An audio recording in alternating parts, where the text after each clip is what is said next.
Last time we started installing WordPress with Docker and Docker scripts. We installed this container for database, MariaDB, and we installed another container for reverse proxy, and then we installed another container for WordPress named WordPress 1. So let me check what we have.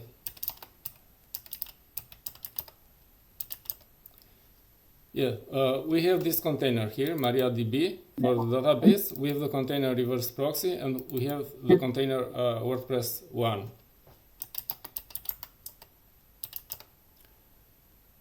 And inside this container WordPress 1, we installed two different sites, WordPress sites, site1.user1.fs.al and site2.user1.fs.al.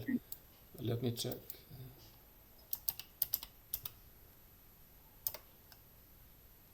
Yes, this is working.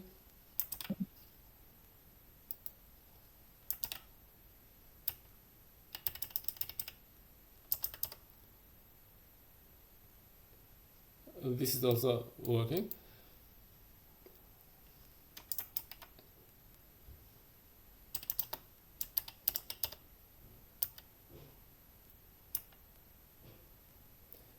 And where should we continue now?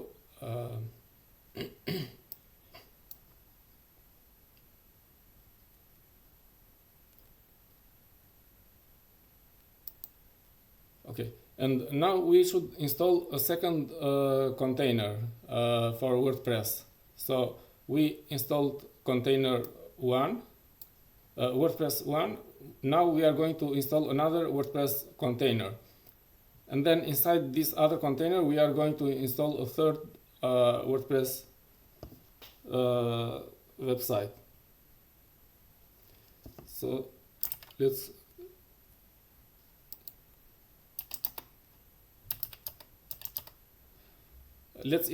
initialize a new directory for the new container.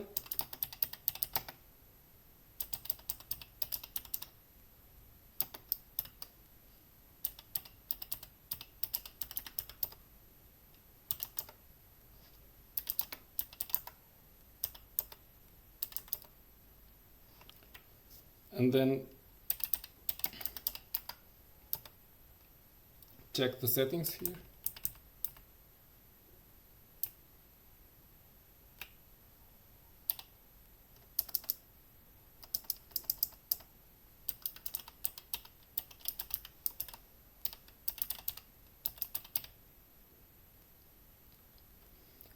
I'm not connecting this port because this container is being served by the reverse proxy. So the port 443 is being forwarded to the reverse proxy, and reverse proxy is forwarding the connections to this container.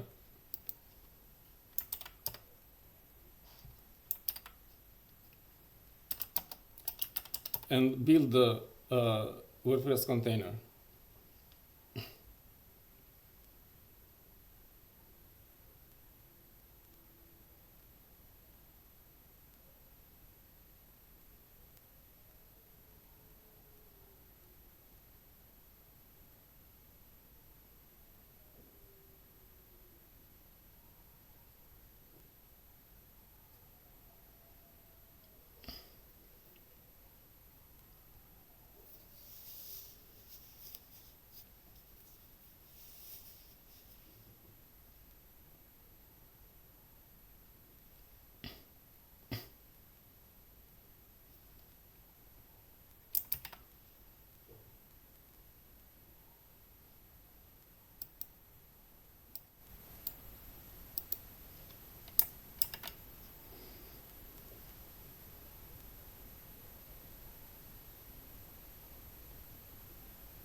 And I noticed that Thomas has done the configuration of his subdomain properly because this command is now returning this name servers.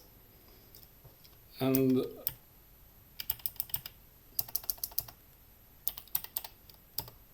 Tony had done it also before, and I think Andreas did not do it yet.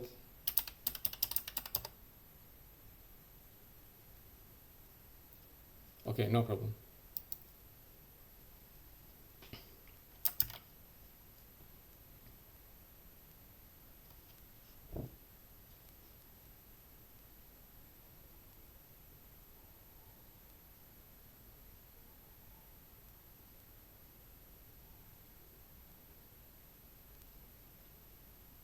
So the WordPress image is built right now,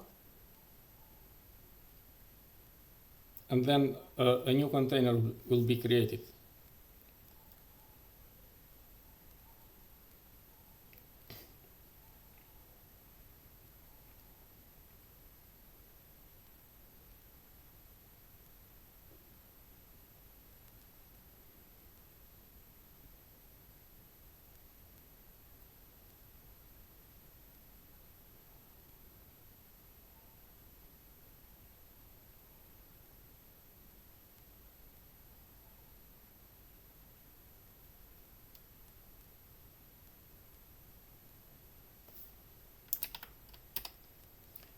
I am creating a new window here.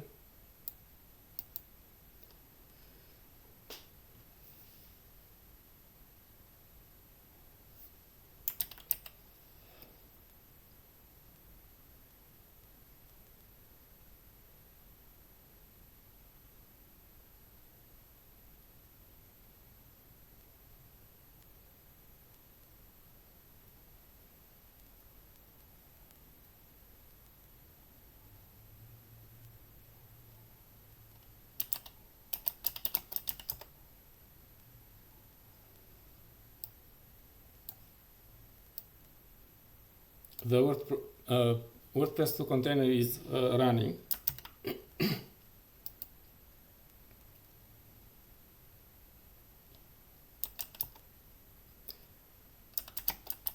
And we use the command ds-site to manage the sites inside the WordPress site inside this container. Let's initialize a new site with the command ds-site init.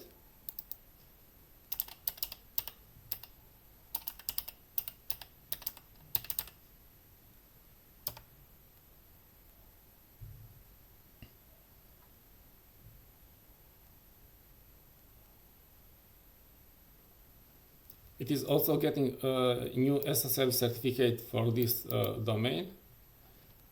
So the init command is getting also an SSL certificate. It has created this directory, which right now is empty.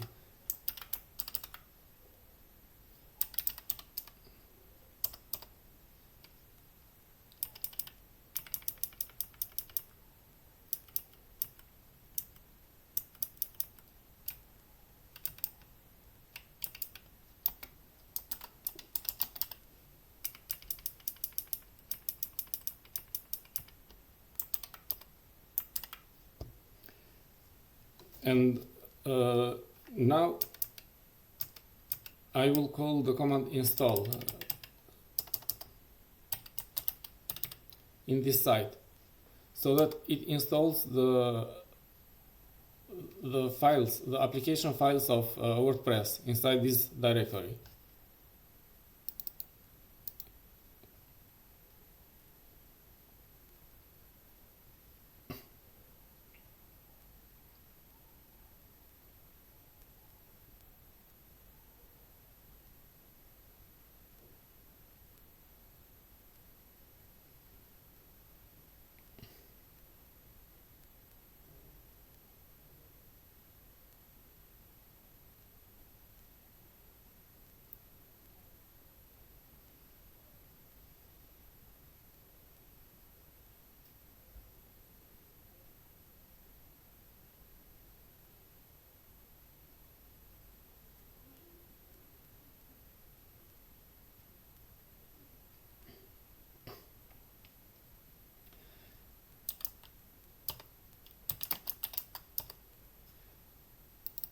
Now let's try to open this in browser, and hopefully it should work.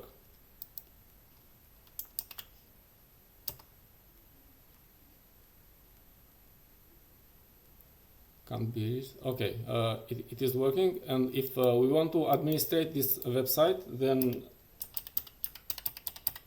we go to this address, wp admin, and then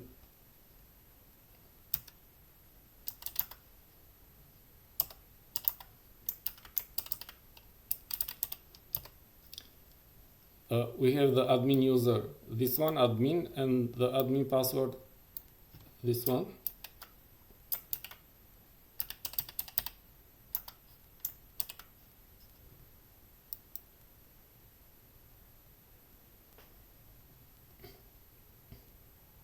And now we can set up this website.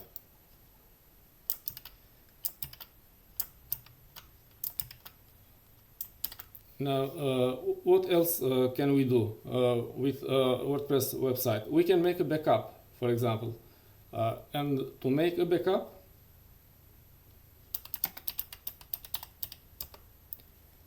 we need to specify which domain we are going to backup, because inside this container we can have multiple websites with multiple domains.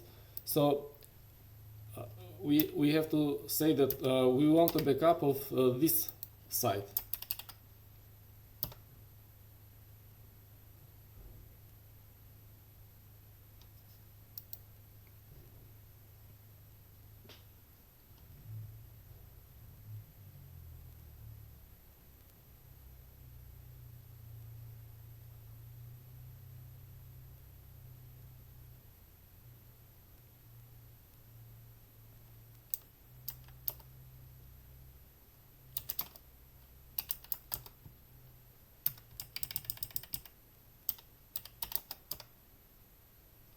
It is about 106 megabytes.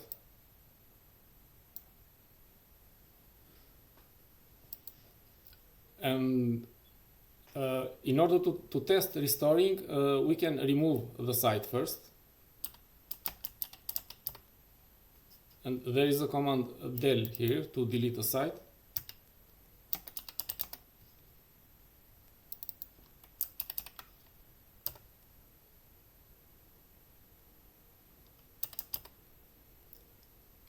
And it is removed. And if I try to refresh it, I will get an error.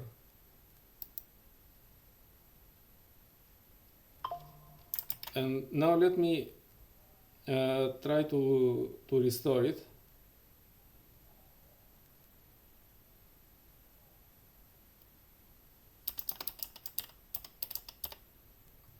And in order to restore, I need the domain that will be restored, and also the backup file.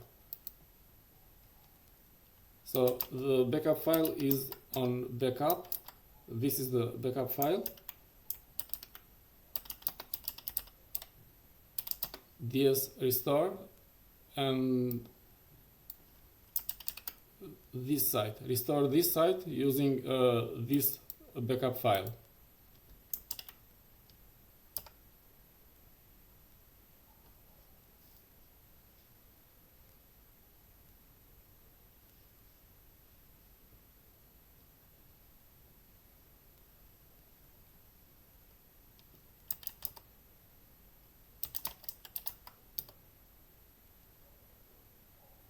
Let me try.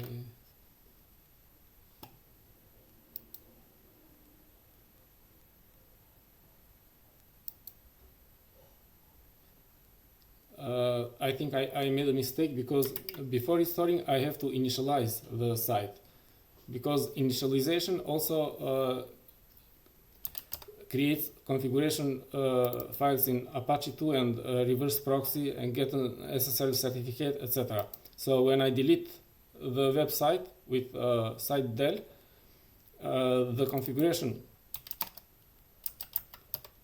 here is removed as well. So I have to initialize first and then make a restore. So let me delete again and then initialize.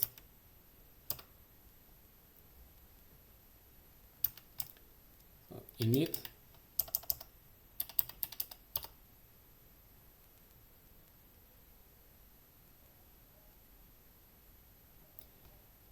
And now restore. After init, restore.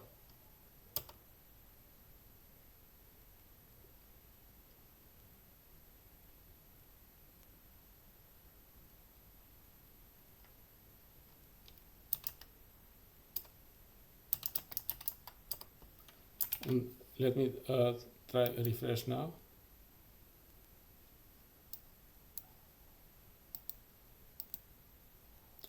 Okay, it is working.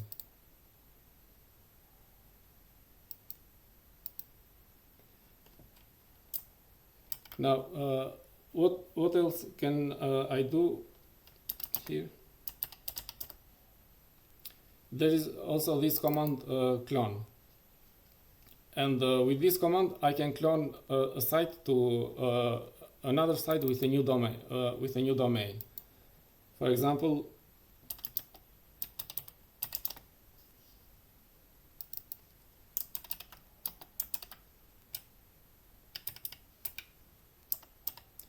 I am cloning site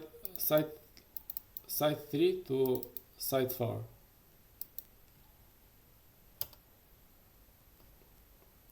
DS site clone. This is DS site clone.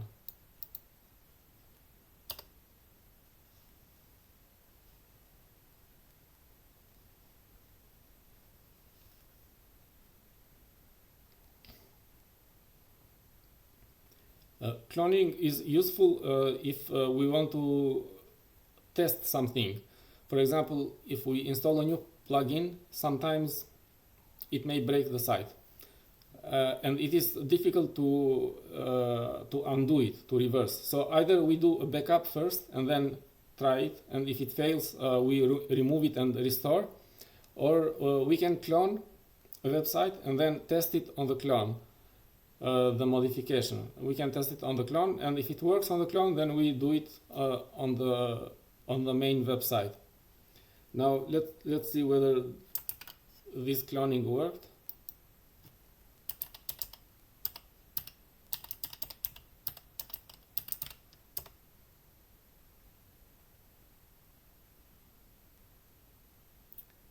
It seems that it worked, only that it has the same title as site 3.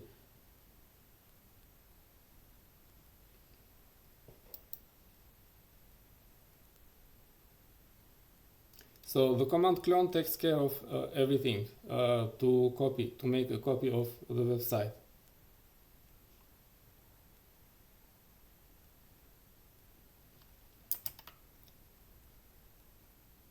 Now I can delete again this website.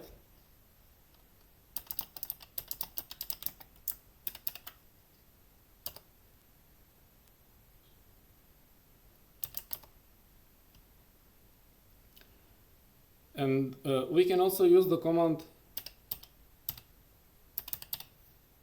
wp CLI, the command line tool of WordPress. And we can do it with the command dswp, and it is requiring a site as an argument, the site on which this command should be executed. So, and this is the help of the command.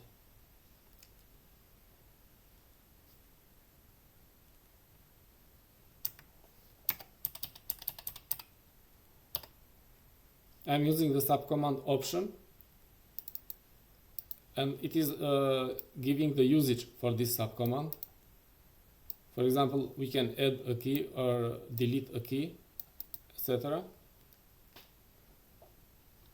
For example, let's say that I want to get the key site URL or the setting site URL.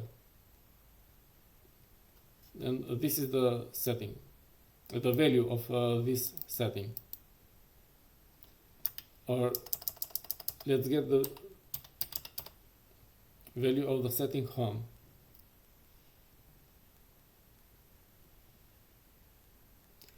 And we can use the command wp CLI also from inside the container. For example, we get a shell inside the container, and then we go to the directory of the website, and once we are in this directory,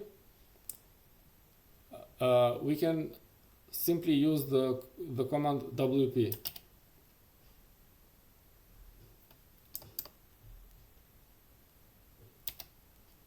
This is giving the help of the command, or wp option get site URL, or option get home.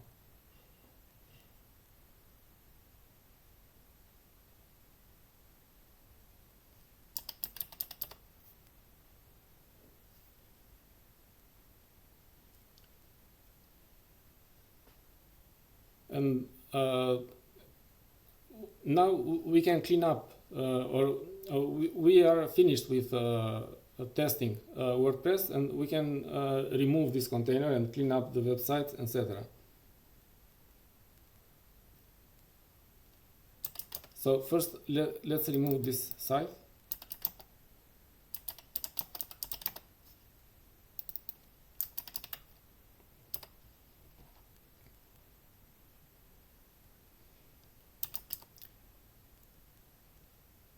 And we can remove the WordPress container itself with the command ds remove.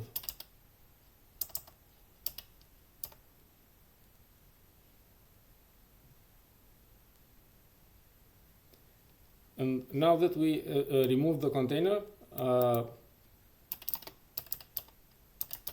we can remove this directory.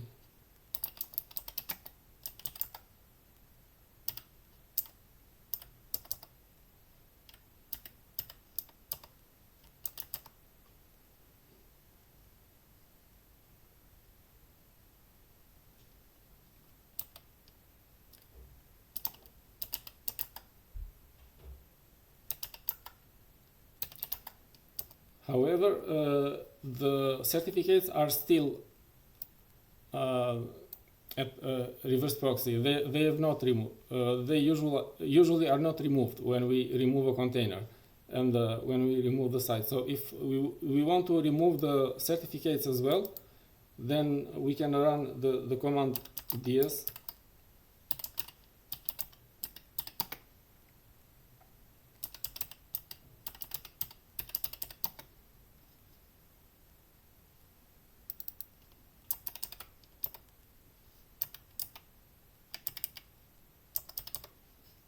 So we are running the command delete SSL certificate for this domain, but we are running this command at the directory of reverse proxy. And these two certificates have been removed. Now, as we saw, we can install multiple websites in one WordPress container. And we can also install one WordPress website in one WordPress container. So one site here, and so on. So which one is better? It depends. If we install multiple websites in one container, this is more efficient in terms of resources that are used. But if we install one website in a single container, so one WordPress container for one website, this makes a better isolation of these websites, because WordPress websites have plugins, multiple plugins, and maybe one of these plugins might be compromised. And if a website is compromised, then it can potentially compromise the other websites that are in the same container. If websites are in different containers, then if one website is compromised, then it cannot affect a website that is in another container. So if we install a single website in one container, this is better for isolating the websites for security, etc.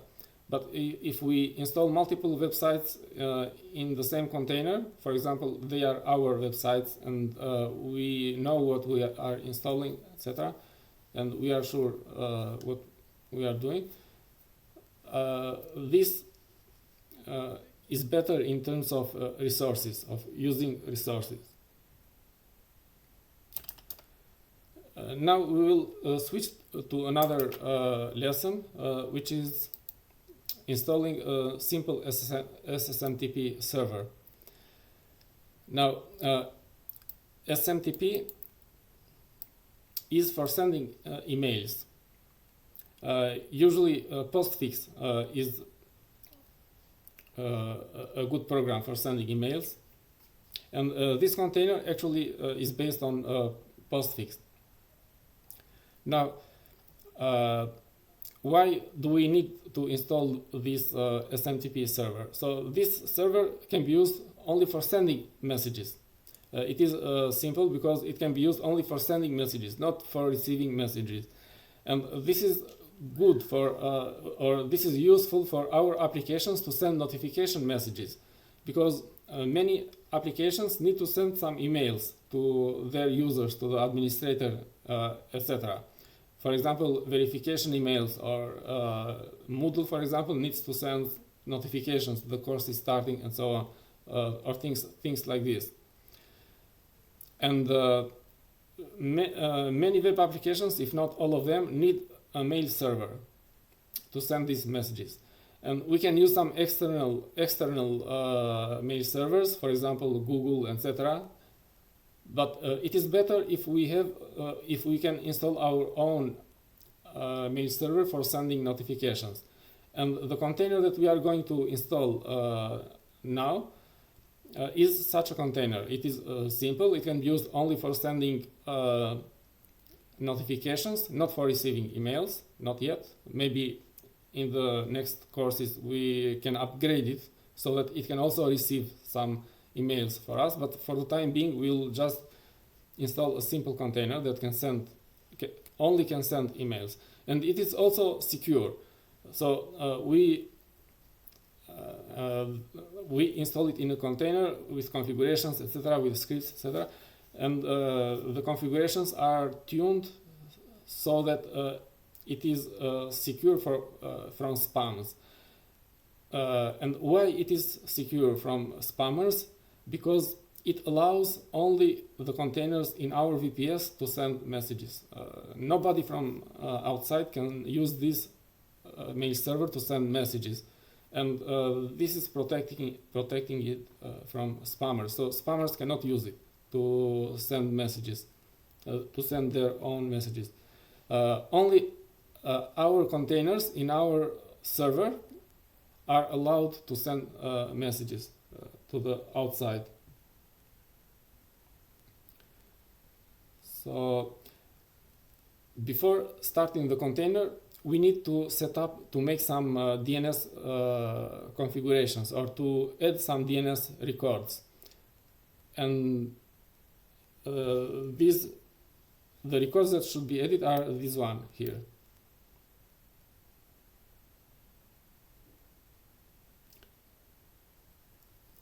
And let me copy them. We are managing the domain, for example, user1.fs.al with our primary name server at the container NSD.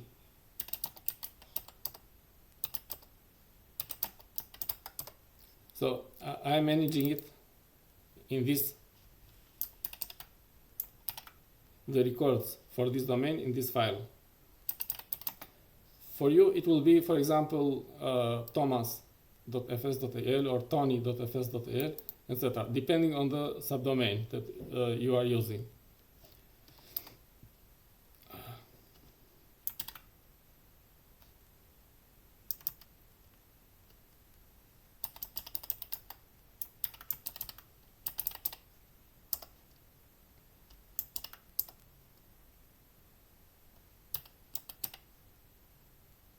So it is zones user1.fs.al.db database.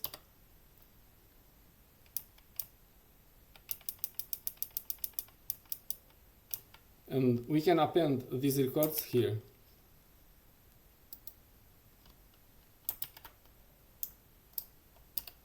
Control Shift and V. I'm using user1 here, but you can use your own subdomain. So this record is the address for smtp.user1.fs.al, and this address is the IP of my VPS. This is not correct. Let me check it.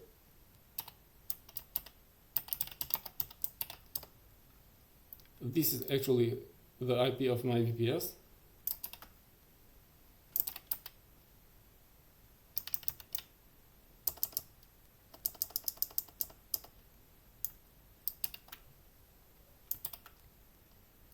Save.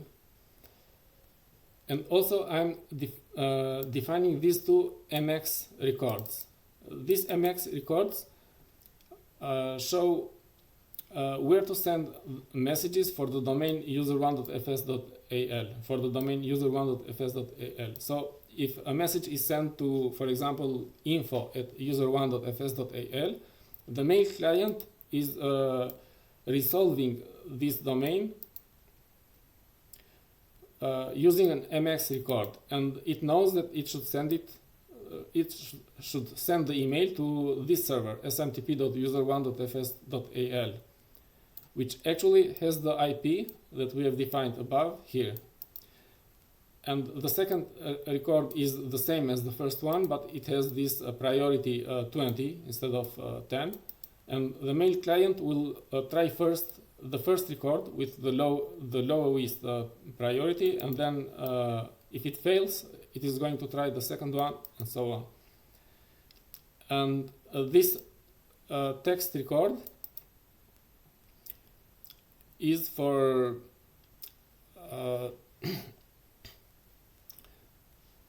for preventing spammers or for preventing spams, and it shows that only the MX server can send emails for this domain. And the MX server is this one and this one, which actually is the same. And this minus all, nobody else. Okay, let me save, but I should also not forget to change the serial number of the zone.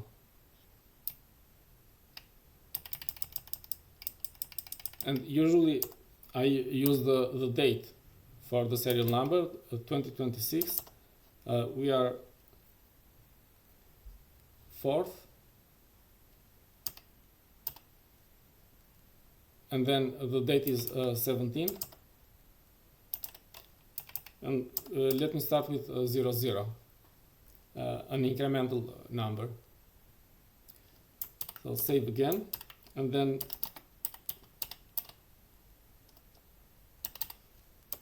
I'm notifying the secondary name servers that there are some changes in the records. So come and get the list of the DNS records from the primary ones. Control C. And now let's see whether these records have been enabled already.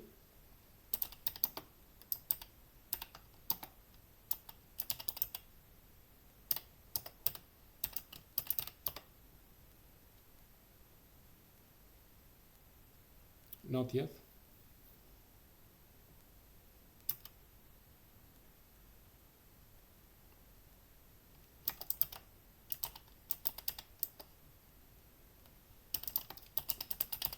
we also try restart. So propagating this DNS record takes some time. With BudDNS, this is not a long time. It is just a couple of minutes, usually.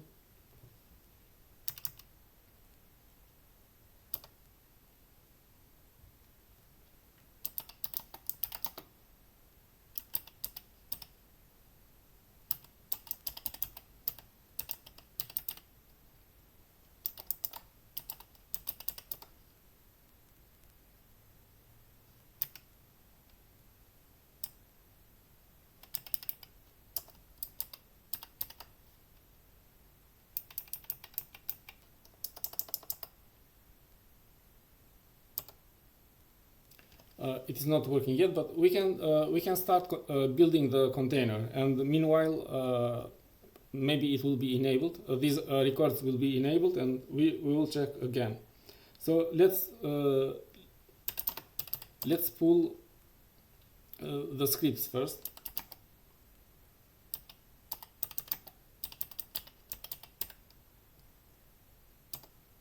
So getting the scripts for this container.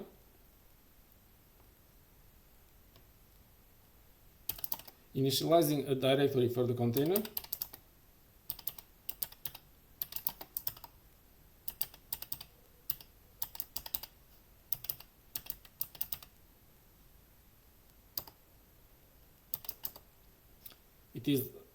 It has created a directory here.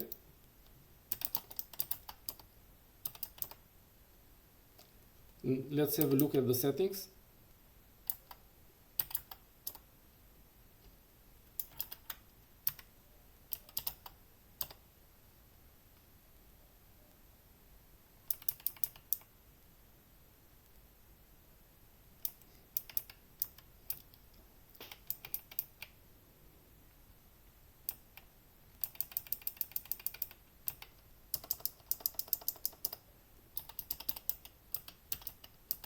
We should change this setting hostname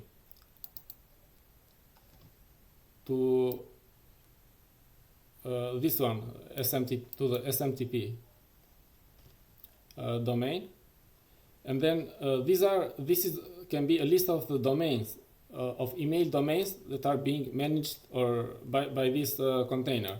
And right now we only have one domain, which is user1.fs.al. So we are managing only this email container, this email domain in this container. It can manage 2 or 3 or more email domains, but right now we have only this one.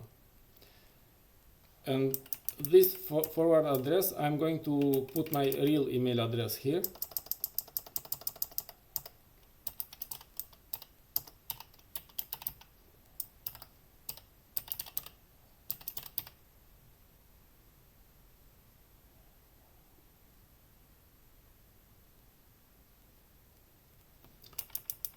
And I'm leaving commented these other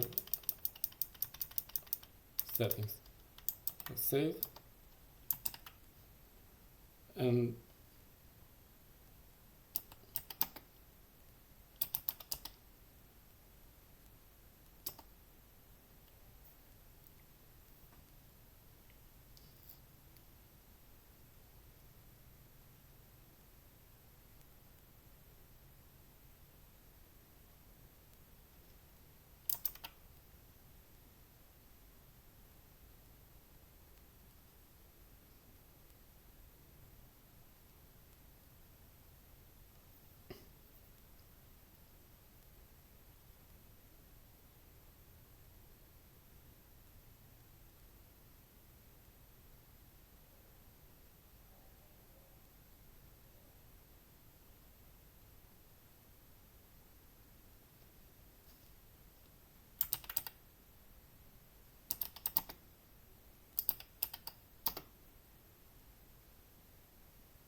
right, it's not working.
this is still the old serial number, so this is not I think, or oh no, this is something else. No, this is another zone.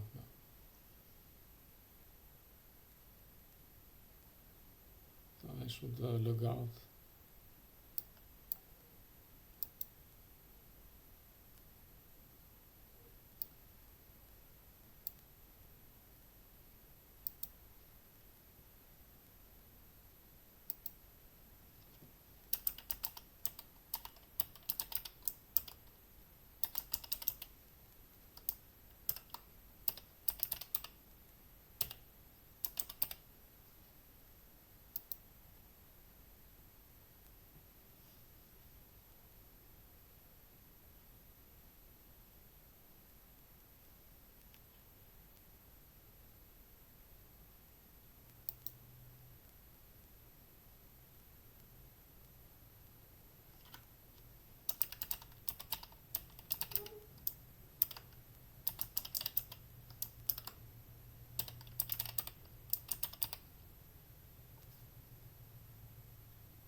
Okay, I think this is the latest serial.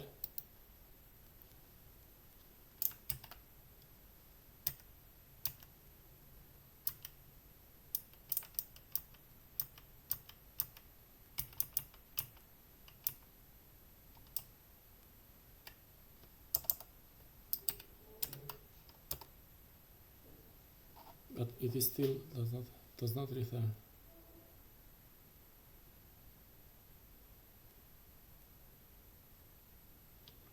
Okay, let me try from outside.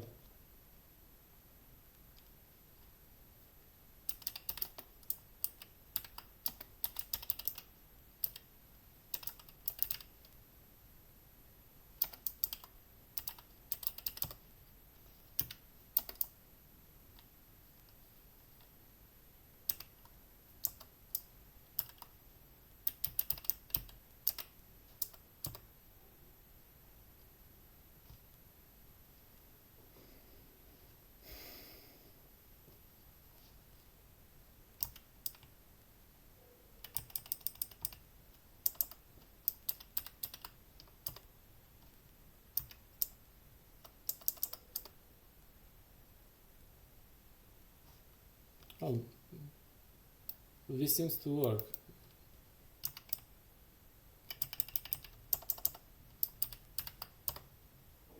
Not yet.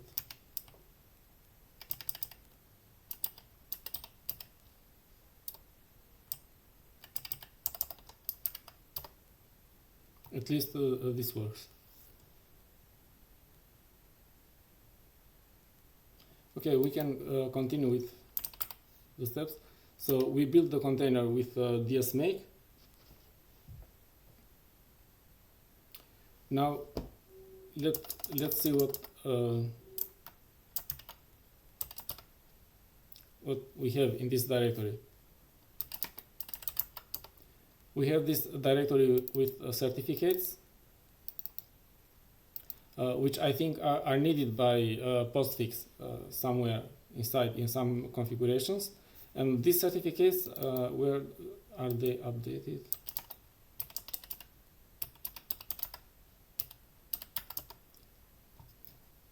We have this entry. So this command that created the container has also created this cron entry.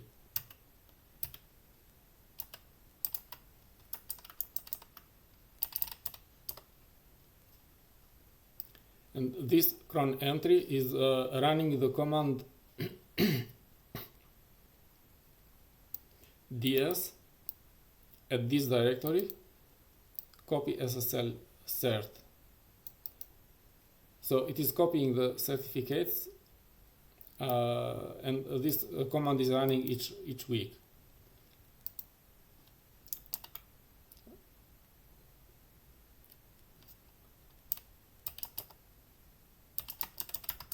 There are some configuration files in this directory, postfix configuration files, and let us have a look at some of them. For example, this trusted host.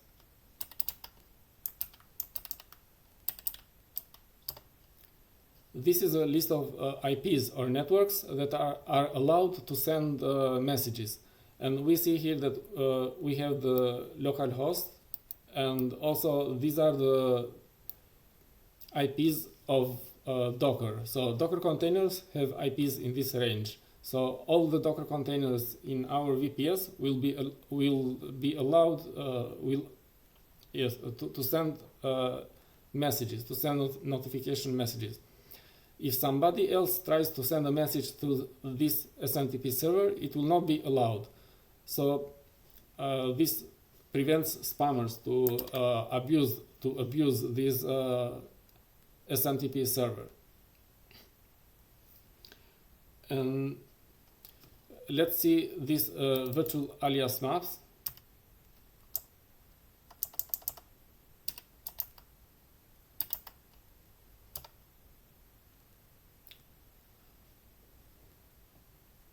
And here we can define an address, an email address in this domain, and then where it should be forwarded. For example, postmaster at user1.fs.al should be forwarded to emails that are coming to this address, should be forwarded to this other email address.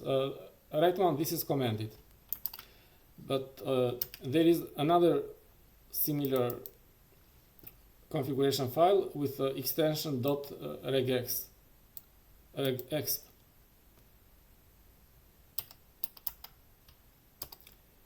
And here we see that all the email addresses that match this pattern, which means it starts with postmaster at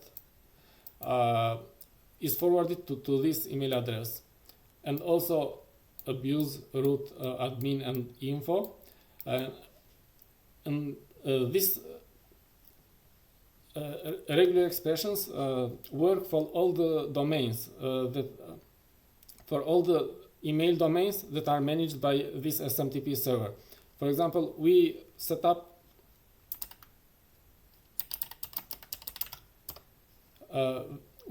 only one virtual domain, this one, user1.fs.al, but later maybe we can add another domain, for example, user2.fs.al, that will be managed by the same container, by the same SMTP container.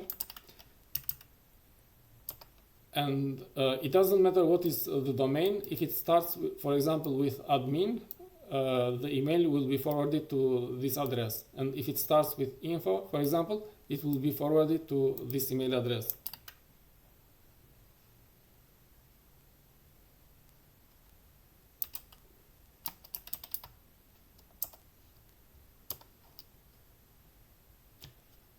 This directory contains some keys, DKIM keys for each email domain, and we have only one email domain right now.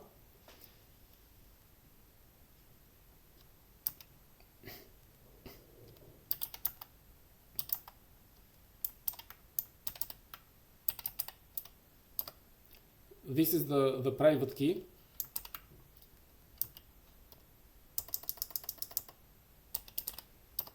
And this is the public key.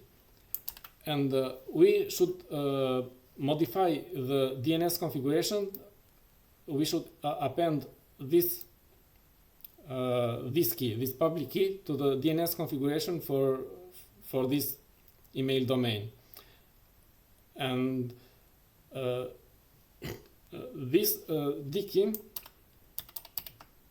is used to make secure the email exchanges. So and this is used against the spammers again. So this SMTP server, if it is going to send an email from this domain, it is going to sign it with the private key, or to send some kind of signature with this private key. And then the receiving mail server can get the public key from the domain, from the DNS, and then can verify that this mail was sent really by this SMTP server. So it is not a fake message sent by a spammer pretending to be this mail server. So again, this tries to make the email communications more safe and more secure. So let's copy this configuration.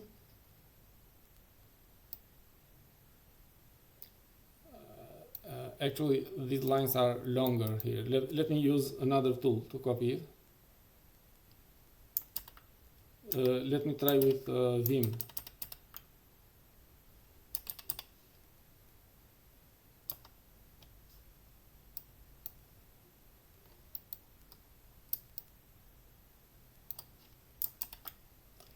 And I'm going to the NSD configuration.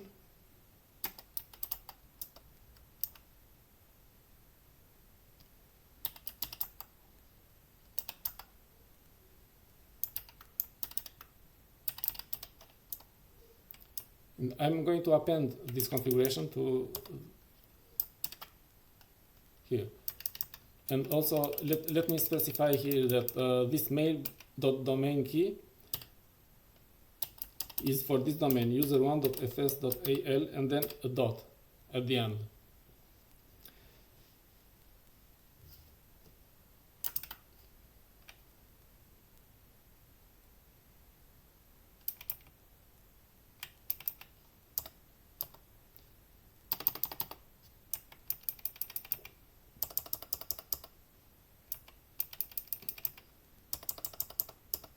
And it is okay to break these lines like this. There is also a closing parenthesis at the end. Let me move it to the next line.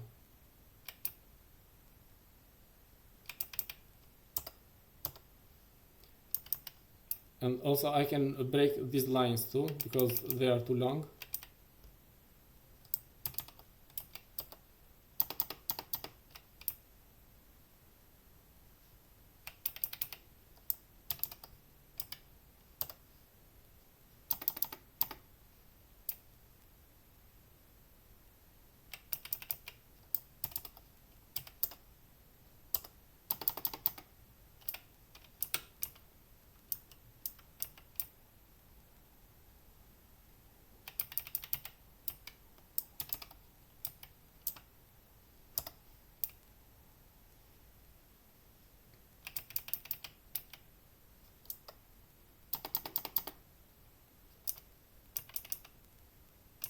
Okay, this is fine.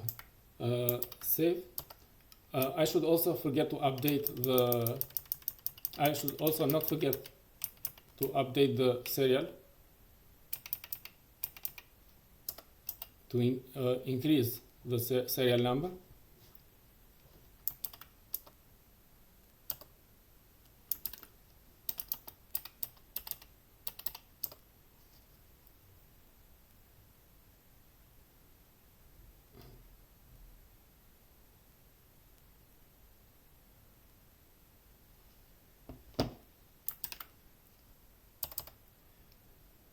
And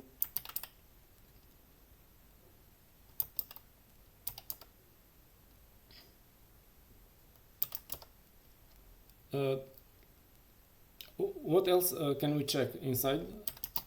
We can go inside the container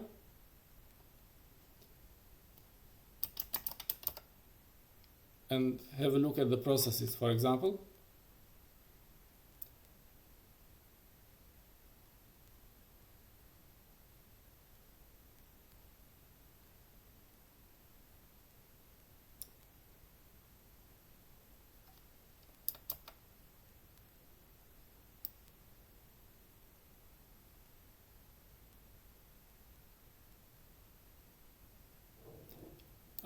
I see here the postfix command and also this open dkey and some other things.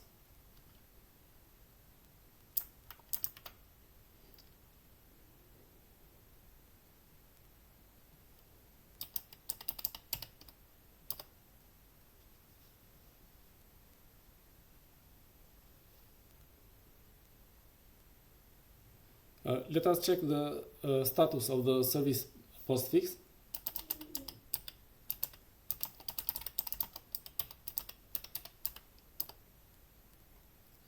Postfix is enabled and active, running.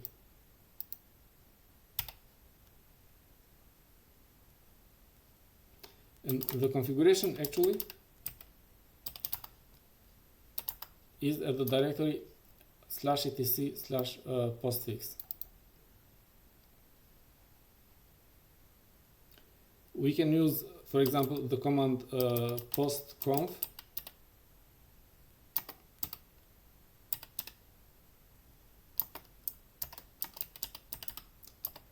to see only the postfix configurations that have been modified by the container and the scripts, the Docker script.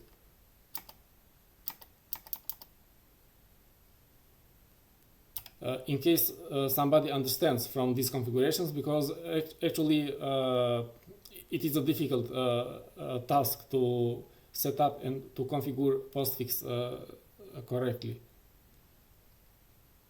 But thankfully, the scripts are doing it for us.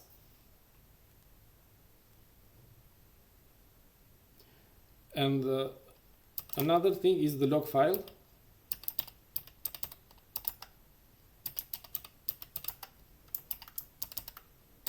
And we can use tail